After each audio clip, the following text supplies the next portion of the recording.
Hi, my name is Jaydeep Goswami. I come from the state of Assam. My hobbies are traveling. I love traveling. I love food. I'm very passionate about cooking and sports, angling. My dad was a tea planter, one of the first few Indian tea planters after the British left. And since there were no regular schools, or let's say lack of good schools at that point of time, we were sent to boarding school in Darjeeling, St. Paul's. And that's where I did my primary school from class 1 to class 7. Post that, of course, I went to Shillong and studied for 3 years in an army school. Post that, I went to Bombay to do my junior college and my MBA. And I've worked in various organizations, starting from banking, the UNDP, but my passion was always food and travel. And that's when I quit my job and I started on my own. I went into the hospitality sector and started my own restaurants and bars, starting from the Philippines, where I was there for 4.5 years. And then I came back to India and set up base in Bangalore, where I was there till the last 10 years before we moved back to Assam. So my name's Tamara Law, now Goswami. Jay and I got married 3 years ago, and we both share a love for nature and travel. And that's why we left Bangalore about a year and a half ago and came to Assam, came to Tezpur in particular. And that was a pretty big move for all of us, including my daughter. And I think it came with its own challenges, even though we're really happy here now. It's not that it didn't come with its challenges. And very soon after we got here, Jay and I traveled to Thailand to meet his ex-batchmates from St. Paul's, and these guys share a really close relationship, having grown up together, a lot of them since class 1, being in boarding school, etc. So they have a very, very brotherhood-like, relationship. And it was great in Thailand, and the result of that was that some of them decided that they wanted to go to Mount Everest, at least a base camp. And initially, Jay wasn't part of that. And I was fine with that because I knew that in terms of our general health and the stresses we were going through at the time, that he was not in good shape physically. But he seemed, over time, as the dates were getting closer, he was getting more and more stubborn about being a part of the group. I would catch him every night staying up really late, watching these endless YouTube videos and reading up, on stuff to do with Everest, on climbs, on the difficulties people had, challenges, etc., etc. So I knew that even though in his usual style he was saying, okay, it was not actually okay. And I knew that somewhere in his head he had decided that he wanted to go. So if all the plans were chalked out, the passports were sent for the visas and other permits that were to be made. And in the meantime, my mom and my wife were like, "You're not going. You're not going anywhere." They're not even fit to go, and I was not fit. I would say there's a lot of training that needs to be done when you do a major trek like the Everest Base Camp trek. People train for 2 years, 1 year in advance to acclimatize to those conditions before they even attempt to go. And here you are within not even 2 months left, 2-3 months left, before your planned expedition, and you want to go for this thing. There have been a lot of things that I've done, work-wise, whether it's work, whether it's relations, whether it's anything, where I've enthusiastically taken steps to do things, and then just fizzled out over months or a few years. I've never sort of completed whatever I've seen out to do. So this was something that I wanted to do, just to prove to myself that if I can do this, then I can do anything after this. So that's why my motivation was. But I was having none of it from my family. They said nothing doing. It was not until a week, or not even a week, when they finally came upon like, yeah, this guy is adamant now. And finally, after talking to his mom, we said, okay, as long as your doctor gives you a clean chit, that's fine, you can go. but you have to go to your doctor. And his doctor was in Bangalore. We had already moved to Assam. This was the doctor that had been part of his recovery when a few years ago he had a very a near death sort of experience and a very crucial operation that happened, a very serious one that happened. We could have lost him then. He recovered from that. So this doctor knew his health profile backwards and really knew what Jay was capable of mentally as well as physically. And finally, Jay got on that plane and he went there. And I was really hoping the doctor would say, no, you can't go, because I knew Jay had not done a single ounce of physical work preparing for the trip. So somewhere I was really mad at him, and somewhere I was really, really worried. And my daughter joined me in this whole thing, and both of us would, hassle Jay. So I was joking with Jay. I said, "You have 3 generations of women who are sitting on your head now, telling you कि ये करना है, वो करना है, don't do this, don't do that," and I can see you're getting really bugged about it. But we're doing it with love. Within the group, we were sharing a lot of updates on what are the types of preparations one should do to maintain some level of fitness, because this was a trek over a period of 14 days, as I said, and I did download all of them, but I didn't do any of them, which was which is not a good thing to say. But then I didn't do any of them. My friends, on the contrary, most of them, they were training for 6 months to a year ahead, whether it was acclimatization, whether it was high altitude treks, whether it was going to the gym. They were at it, except for me, because I was still till the last moment. Mentally I was there 100%. 110% I was there mentally that I'm going to do this, but physically I knew my limits. When my doctor certified that Jaideep, you are not 100% fit, but since you've passed your treadmill test, the TMT test, you are okay to go, but don't fall off the ridge. that was his exact words: don't fall off the ridge, and no smoking and no alcohol. I said, no, doc, I don't smoke and I don't drink as it is on the mountain, so you don't have to worry about that. He called me from Bangalore, and I was like, okay, now he's not going to go. And then he tells me that his doctor said he's fine and he can go. And I was like, what? This doctor doesn't know anything. And he said, no, let me show you the results and all. It's not that the doctor said I'm fine, but he said I can manage.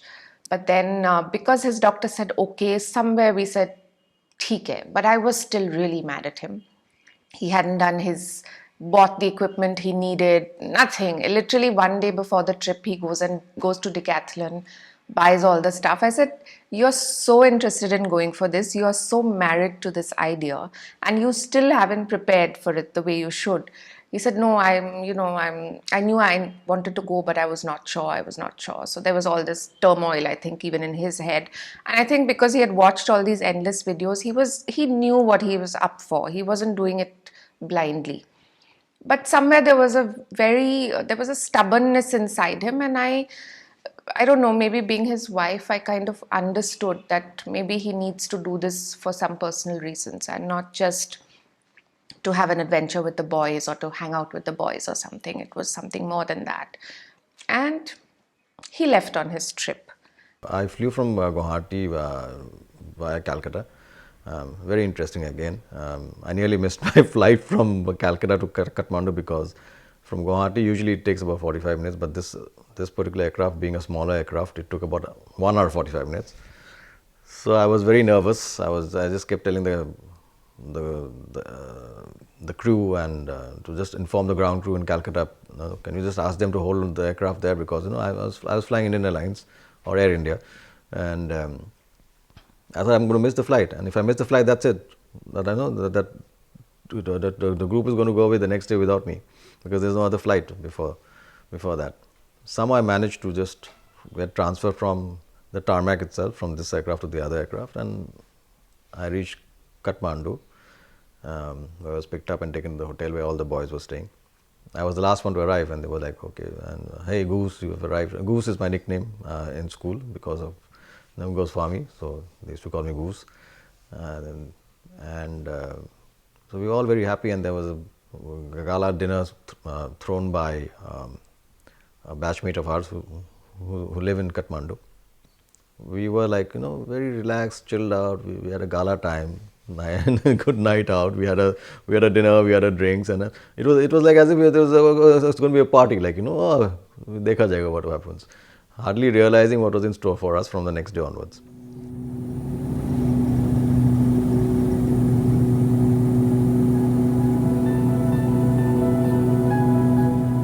We were flying to Lukla, which is considered the most dangerous airport in the world to land in. And it's a short flight, about 35-minute flight from Kathmandu to Lukla.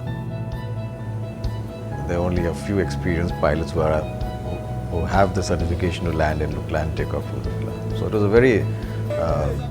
we were very excited, interested, but at the same time there was this little bit of, jittery between amongst us, like, how is this going to be? And after 15 minutes, we got the best views of the Himalayas.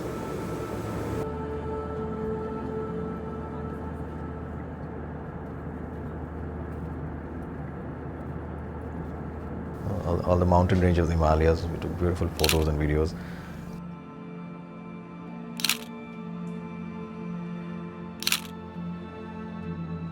And everything was very nice. It was a little scary, of course, because when you look down, unlike when you're flying normal aircraft, you're flying low, but the fact that this aircraft doesn't seem very, very steady, so there's a little bit of jittery until the time you land. And then when finally the time for landing came, oh my God, it was a sight to behold. We could see the runway right in front of us, and basically we just dove from above, and I'm saying hats off to these pilots. It's all captured on camera, and it was a sigh of relief basically when we all landed. So we all clapped and hugged each other and said, okay, at least this part of the journey is gone, but this is just the beginning. We have a long way to go.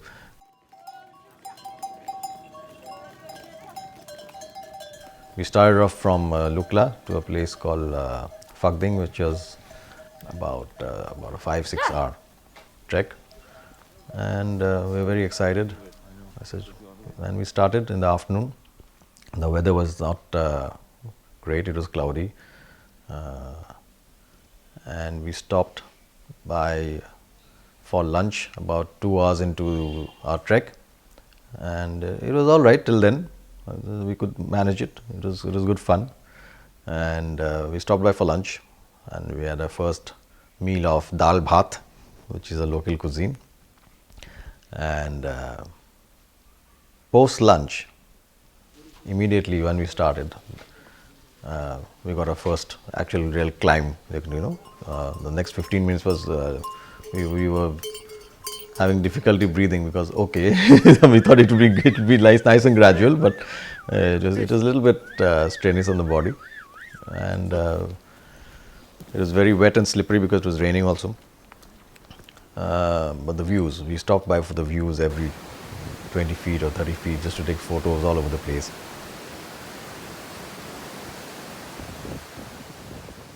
And then came the first of the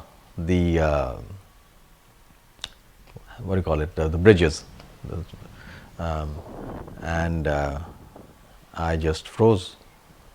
After looking at hundreds of videos on YouTube, it still didn't work on me, that I have to cross this. And because when I was looking down, there was this fast flowing river, Kosi river, flowing, and there were about 50 people on this bridge, and it was swinging left and right, and I just froze. I couldn't cross it. And there were people ahead, there were people at the back, but I had to move. I couldn't block the way, and I just took 1-2 steps, and it started shaking, and I was like, I just froze, and I didn't know what to do. I was just asking someone, please hold me from behind, or someone hold me from the front. And then in the meantime, there were these local Sherpas who were coming from behind, and they do this every day for a living, and they know that these guys scared, or these are new guys, so they were shaking the bridge even more purposely, to scare the hell out of me. I just somehow, I don't know how I managed. I probably closed my eyes and I held on to someone, and I just somehow managed to cross that bridge. Once I crossed it, it was like, oh, I survived. I survived this one, but there were lot many more to go. and I thought, okay, next time I should do better. Like, you know.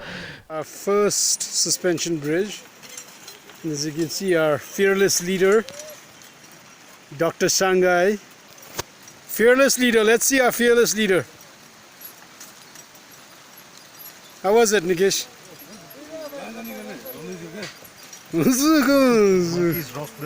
And we reached in the evening. It was wet and cold. This place called Fakding. Small rickety tea house was our accommodation for the night. Dinner is early. We had to have dinner by 6:37. Get to bed by 8. We were being briefed by AJ, our guide, about the next day's trek. Every evening we used to have a briefing where we are told exactly what the route is like, whether it's a 12-hour trek, whether it's a 15-hour trek. For every turns and bends and uphills and downhills, so we are briefed about everything. The moment I hit the bed, I was out. my roommate Sidhu was not so lucky. In the sense, like, he realized that our room was just above the kitchen, so all that soot and that smell of kerosene was coming through from the kitchen to our room. Well, fortunately or unfortunately for me, I went off to sleep, so I didn't realize. So that was day one of our trek. Then early morning at 6 o'clock, I was the first one to get up and be ready, very enthusiastic again, not realizing that day two would be the toughest trek, at least for me.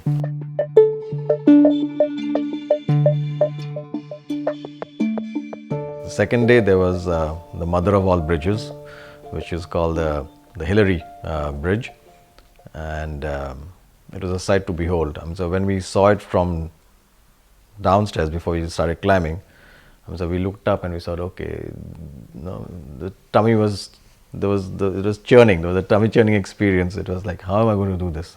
Impossible. By that time we had already crossed about 3 or 4 bridges, so I was a little bit more confident. But looking at that, I said, no ways, I don't know how I'm going to cross it. And I had Ashok in front of me, and I had the guide AJ with me, and I told them, whatever said and done, please don't stop. If you have to go, just let's go straight, because if you stop to take selfies and pictures, I'm going to shit in my pants. So very nice of them that one of them went in ahead of me and one was behind me, and all I did was I just looked straight ahead. It was a long bridge, and it even seemed longer because of the time it took us to cross.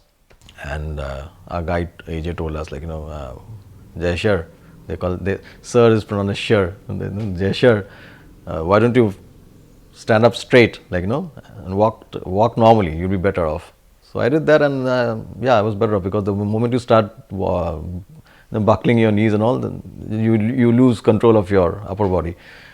So I started walking, and all I mentioned while going through that bridge was Om Namah Shiva, Om Namah Shiva, Om Namah Shiva. I was chanting these 3 words, and I crossed the bridge, and then there was a sigh of relief. I said, God, thank God I don't have to come back this way again. So this was one of the toughest mental blocks that I had of crossing these these bridges. And then post that was what I call the killer climb, as the book is going to be called as. We had to still go another 400 meters from there, and it was at a steep incline of about 35-40, maybe to some extent 50-55 inclined angles, like, continuous. So even putting like 2 steps forward was difficult. At some point I had to take 10 steps and sit down, 10 steps and sit down. And after half an hour of that bridge, after crossing that bridge, I said, what have I put myself under?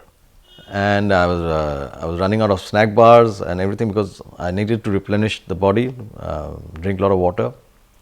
But from there to Namche Bazaar, it was 3-4 hours. It just took the wind out of me. And I basically crawled into the camp in Namche Bazaar when we basically checked into the tea house that we are staying in. I had no more gas left in me. Even to go up the first floor of that tea house, I had to use my walking poles to get up to the first floor. And after that, I just slumped, like, you know.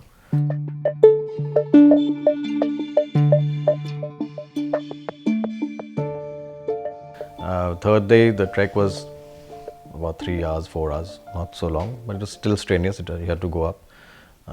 We had problems in the difficulty in breathing because the altitude catches up with you. So everybody was going at their own pace. Some were going faster. I was taking my own pace because obviously I wanted to take it slow and steady because everybody knows their body best. And at the same time enjoying the views, taking pictures. And then we were going up to spend the night at the world's highest 5-star hotel. It's called the Everest View Hotel. It's about 3,880 meters high. It was built by the Japanese in 1971. So how they did it, so hats off to them. It's, you know, all those rocks and the wood and the glass. They had to take everything from down by by the Sherpas, the local Sherpas. Probably they used to carry it on the back, or some maybe through the helicopter. I don't know how, but in 1971 to build a hotel like that was crazy. And it was our first actual 5-star luxury stay, the only one of the trek. The other days were all in basic tea houses. So here you get a hot shower in the proper bathtub, electric blankets. You can have non-vegetarian food. This is our room, Everest view. That's Sidhu's bed. That's mine. That's the view we get when the weather is clear of Everest. After 3 days, we get a heating system in the rooms, hot shower, comfortable beds. In fact, we have electrified blankets.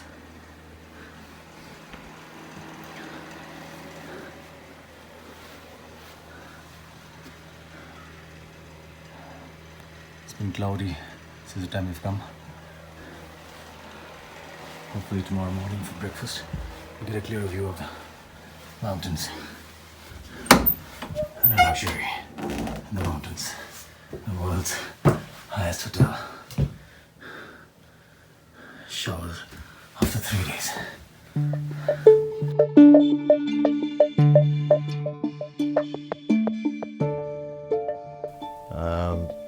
Day 4, I woke up early at 5 o'clock, and it's not called Everest View Hotel for nothing, because I got fantastic shots of all the 3 ranges. That day's trek was to a place called Tengboche, which is on a slightly about 20 meters lower level than where we were. By the time we reached for our lunch break, most of us were again pretty much popped out with this strenuous route. Post lunch, it was Ashok, me and Ajay again, who were coming from behind because we were taking our own sweet time. And it was slightly getting warmed up, like, you know, for me, because we had to keep changing our layers. You know, in the mountains you have to wear multiple layers and wear them or remove them according to the weather. So I made the mistake of removing most of my upper layers and, you know, just being in my basic gear. And since the weather changes so drastically in the mountains, I didn't realize when the wind chill actually hit me. So, you know, probably the cold must have gone and entered my body or whatever. By the time I put on my other layers, I was already probably having altitude sickness and fever and whatnot, which I didn't realize. Only when we reached Tengboche and I checked into the tea house, and people saw me like, you know, this white ghost. My face was like a white ghost and I couldn't breathe. So it was like as if there was a boulder on my chest because I had difficulty in breathing. I tried to take oxygen and I was just out of it. I was like, this is it, I think. He tried to call us every day. I could see those changes on his face every day as we spoke. And then one day, pretty early into the trek, he spoke very briefly to us that day. He didn't tell me much that day. He just said he was not feeling good and that he would probably need oxygen. And as luck would have it, I don't know if it's good or bad, we were not able to contact any of them that day. After that, very short after his trek, and they came back to the tea house, there was absolutely no contact with any of their phones. And I think that was the start of one of the most stressful times for me and his mother. It was holding our breath and wondering, what is happening, what is happening, what is happening. And then I managed to contact one of the guys who was still in Kathmandu. And I said, listen, I'm really worried. I cannot get through to any phone. Have you spoken to anyone since, whatever time I'd spoken to Jay? And he said, look, we do know that Jay is not doing great. And he has been given oxygen. And now he's resting. But I can't tell you more than that. I did know that there was a backup plan that he'll be evacuated by chopper if anything happens. And I guess, maybe that kind of kept us going, but neither his mom nor me slept that night, and it was probably the worst night of my life.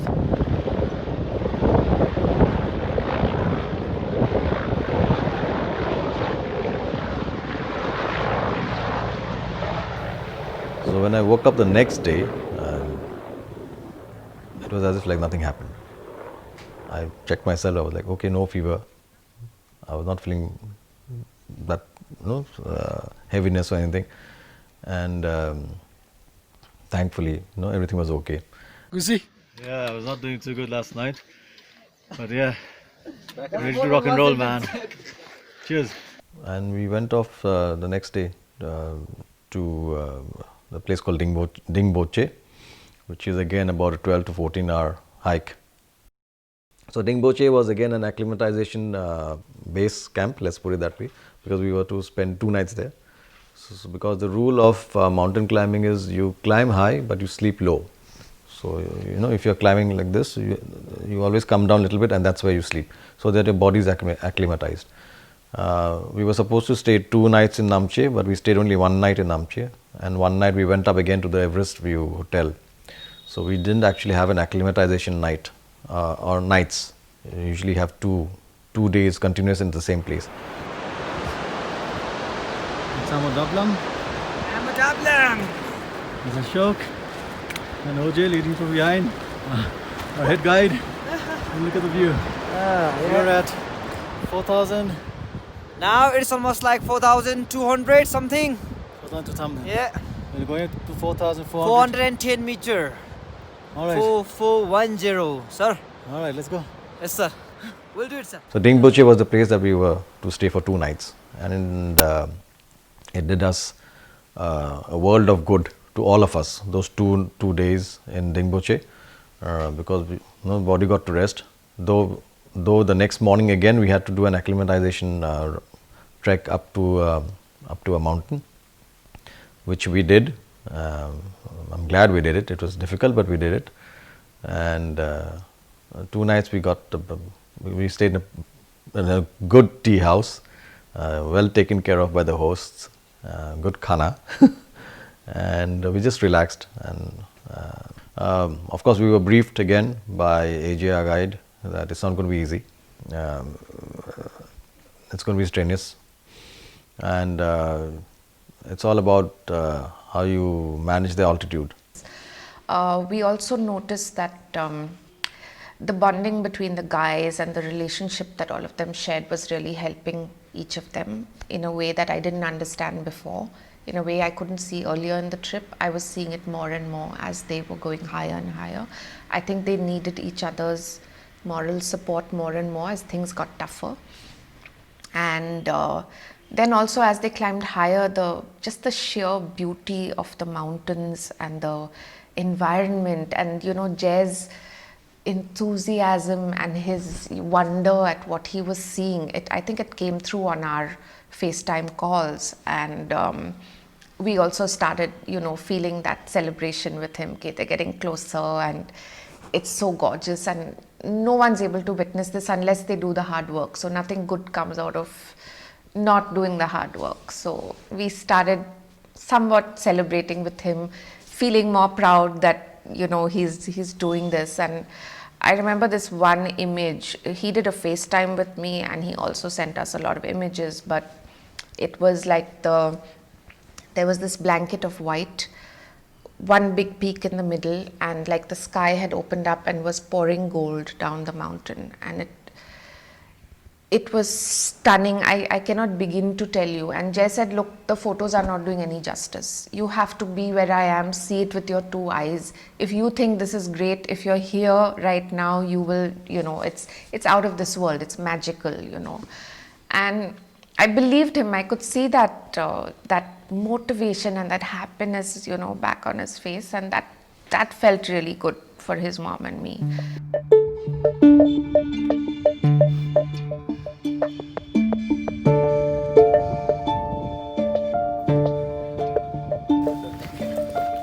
Yeah, it's been a good stop at Ringboche, honestly. Freaking excited to get there on the heli the next 2 days. It's been a tough trek, but yeah, I guess it's fun at the end of it. Good. Ravi? We're on our way to Lobuche today. We've been living in the lap of luxury so far. The hardship starts now and we're ready to rock. Good. Goodbye. My bounty is banned. Raj? This is when it starts. This is it, guys. From today onwards, it's pain, but I'm sure it's going to be worth it. And just dreaming of the chopper on Monday. Super. OJ? Namaste. Yeah, I'm Ajay, right? So I think everybody's doing so much so far. So Puli will come in, do Everest Base Camp, definitely, yes, right? Please wait. Yes. But it is what it is. It is what it is. Yeah. So anyways, we started from Ringboche and our next stop was in a place called Loboche, and again it was about an 8 to 10 hour trek, and we were struggling. From today onwards we would be struggling for the next 3 days. It was not going to be easy, and barren land, no trees in sight, but beautiful mountains. It was sunny. Thankfully it was sunny, but it was difficult again, and we stopped by for a lunch break at Tugla, a place called Tugla Pass, and from there it was a 45-minute again sort of a killer climb, where for every 10 steps you have to take a breather and stop, and that 45 minutes again was like hell. But still we were kind of getting used to this now. We took it slow and steady, but once we were on top of that pass, it's called the Tugla Pass. Again, some photographs don't do justice. There is a memorial there for all the Everesters that were successful on many occasions and many expeditions, but also it's a memorial for the ones who passed away. There were a lot of very good climbing Sherpas. Someone who's climbed Everest 11 times. On his 12th attempt, he couldn't make it, so there's a memorial for him. There are memorials for the 1996 expedition, which perished, and it was a very surreal experience to visit the memorials. We spent some time there. Everything was very nice and hunky-dory. The weather was beautiful, and by the time we set out to decide, it was not even about 3 o'clock in the afternoon or 2 o'clock in the afternoon. Suddenly there was a change in the weather, and it became foggy and cloudy and dark. I couldn't even see from here to 10 feet away, and so we had to stick together in case we get lost, because if we get lost, you had it in the mountains. So from there till Loboche was again difficult, because temperatures were dropping. You couldn't feel your feet or your fingers, because it is so cold. It is nearly freezing, and we reached Loboche at about 5:30 in the evening. From here onwards, the next 3 days accommodation or 2 days accommodation was very basic. It's basically all tin sort of tea houses, basic bathrooms. There were about 60 or 70 odd people staying over there using 2 bathrooms from different expeditions. and we were at a level of nearly 4,900, nearly 5,000 meters by now. And then in the evening it was already about -6, -7, about 6 o'clock in the evening. By night time -11, -12. I think around 6:30 I just looked out of the window of the tea house and I saw this beautiful sight of the sun setting on the mountains, and wow, unbearable. It was like a mountain of gold. I would say you had to be there to experience that sight. I could just step out for about probably 30 seconds to a minute, because after that you couldn't feel anything. You're freezing basically. But I got some good shots, and then I showed you the boys inside. As much as possible I tried to document the whole journey, because this is of course a life-changing experience for not only me, for all the boys. I would say 8 of us, so we each have our own stories why we have done it, and just to get to this point was a big achievement for us.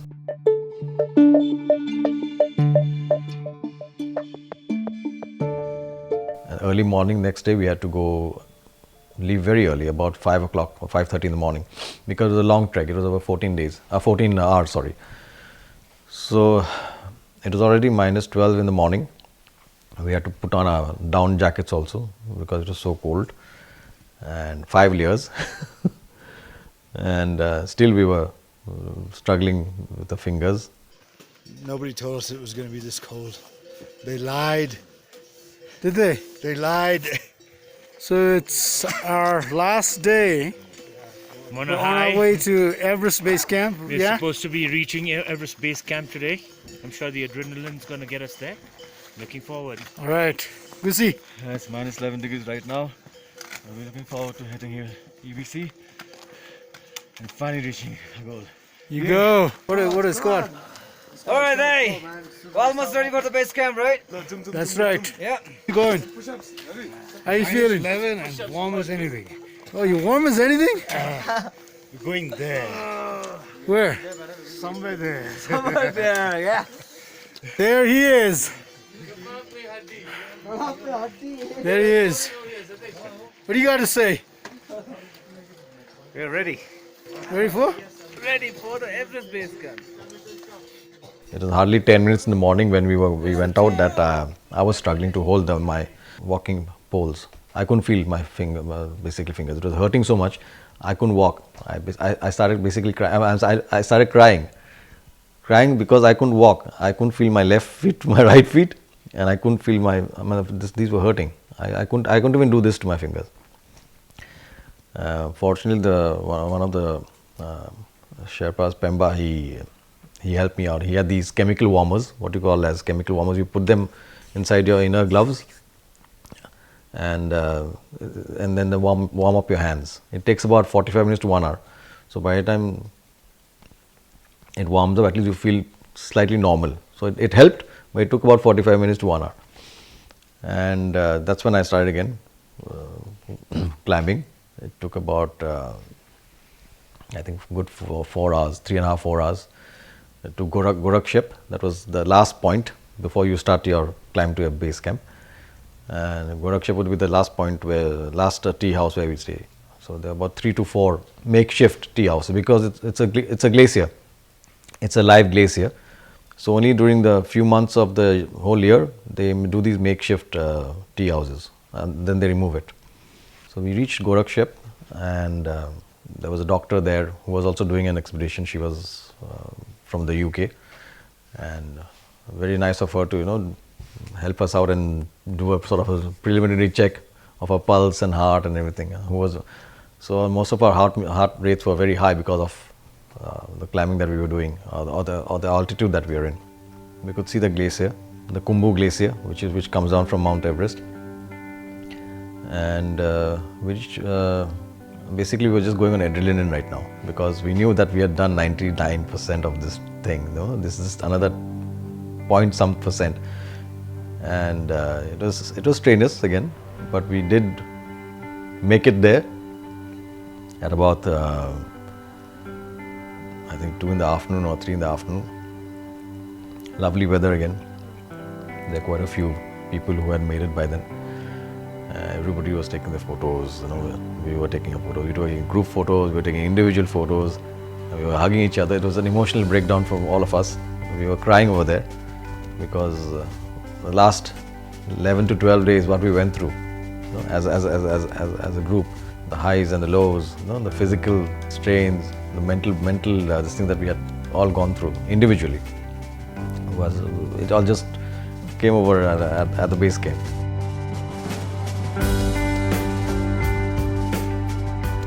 And it was just a surreal experience. It was a very moving experience, let's put it that way. It's like, we have actually come here, we have done this.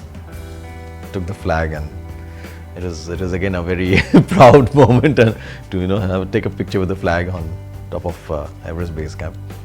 And I just spent some time there, and I was just thinking of my father. I lost my father in 2014. I said, he would have been proud of this moment. And there are not many things that he's been proud of when he was alive when I was there. As I said, I have done a lot of things, but I've not gone on to complete them. And here is something that I've actually gone ahead and completed, but I had some tears in my eyes. It was a very emotional moment. And but there was still 3 hours, 4 hours to get back to the camp. It's not over yet because we could only spend about 45 minutes there because it's you have to get back because the weather changes very quickly, and if it gets dark, you had it then again.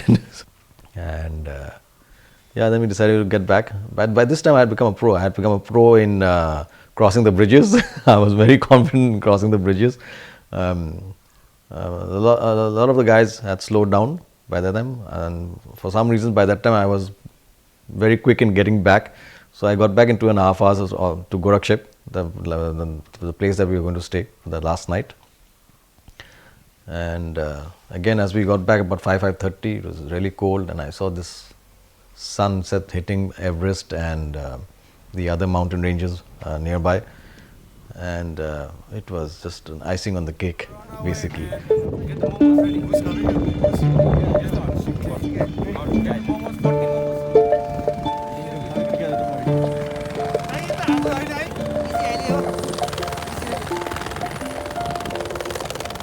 Next morning, we were to take one of the first choppers to fly to Lukla. The choppers usually first preference is given to evacuees, like people who are having issues, medical problems. So again, again depends on the weather, right? So if the weather is not right, the choppers are not going to come. And at that altitude, the choppers can only carry 2 passengers because of the very light air, the thin air. The air is very thin at that altitude, at nearly 18,000 feet. So only 2 at a time can go. So it's very difficult. So, and we were 8 of us in our group, and there were other groups also. There were other medical evacuees also. So our guide was very, very, very resourceful that way. He made sure that we were on the first few of the choppers to go. So from there we come to a place called Periche. It's about a 15-minute, not even 15, about 10 minutes ride from Gorakshep to Periche. So you come down till there, then the choppers refuel, and from there they are allowed to carry 4 passengers. And from Periche, 4 of us get into the chopper, and we fly down to Lukla.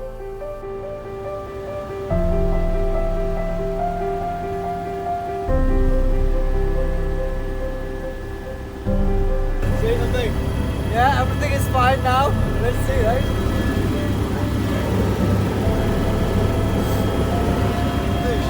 Boys are coming home.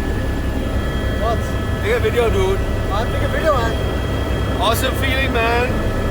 We're going home. Finally going home. Yeah.